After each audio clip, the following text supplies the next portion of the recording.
Once upon a time, there lived an old man and an old woman. They survived by hunting.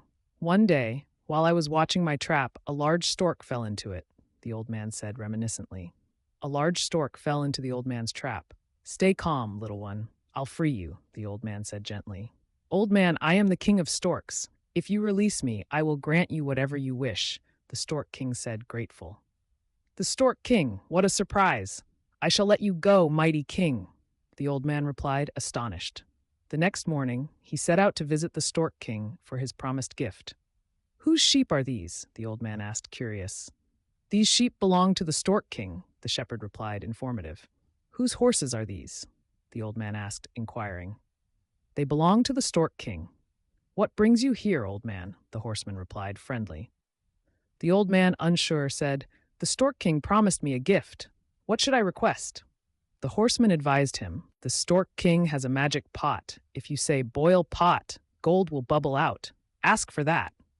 Peace be upon you, mighty king, the old man said respectfully. Had you not greeted me, I would have punished you. You came for a gift, didn't you? What do you want? The Stork King demanded, commanding. Perhaps this golden plate is more to your liking? The Stork King asked, tempting. No, my king, I wish for the pot that boils gold, the old man said resolutely. The old man warned his sons, Sons, watch this pot while I nap. Just don't say boil pot. Boil pot, boy one said mischievously. Gold began to bubble out. The boys quickly collected the treasure. Spread the tablecloth, old woman. We shall be rich, the old man said excitedly. Let's see this magic, the old woman replied, curious. The Stork King has tricked me with a fake pot. Tomorrow I shall demand another gift, the old man said, frustrated. I want the magic tablecloth this time, the old man said, determined. The boys mischievously tested the tablecloth and feasted. This time I demand the magic cudgel, the old man said adamantly. Very well, though I caution you, use it wisely, the Stork King replied, grudgingly. Strike, cudgel, boy two shouted, laughing.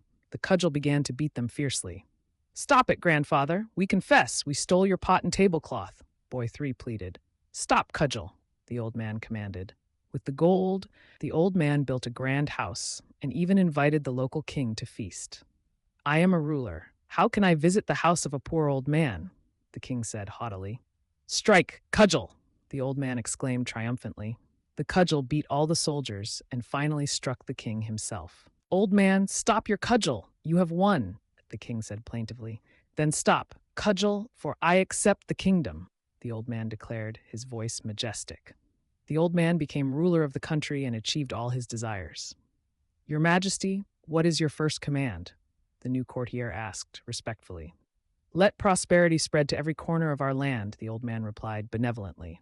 Long live the wise king, the villager exclaimed, jubilant. And so the old man, once humble, became a beacon of hope and generosity for his people.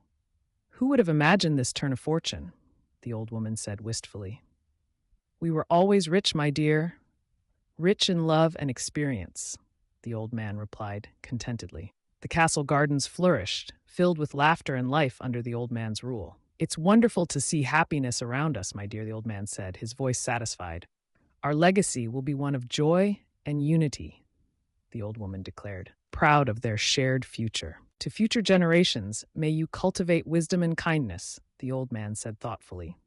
The festival is more beautiful each year, thanks to our king's generosity, the villager said, joyful. The more we give, the richer our lives become, the old man remarked, enlightened. Here's to a legacy that lasts forever, the old woman added, grateful. Through wisdom, I've learned that true wealth lies not in gold but in heart and mind, the old man said, reflecting on his journey.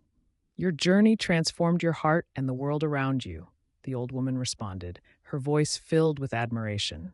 May the legacy of our king live on forever, the merchant said, hopeful. Live with honor, my people, and the world will shine brighter, the old man replied, philosophical.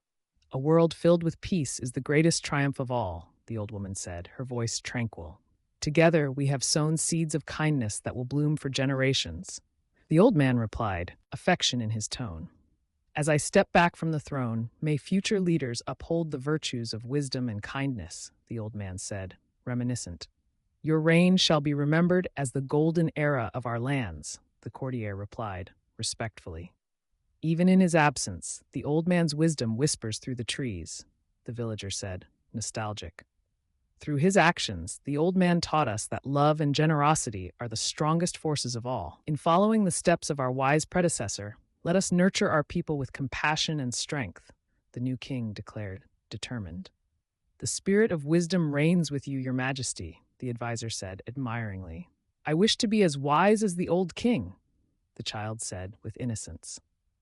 In each of us, his spirit lives on, as vibrant as these fields, the parent replied, encouragingly. Remembering the days when the king himself would walk these banks, the elderly man said, nostalgic.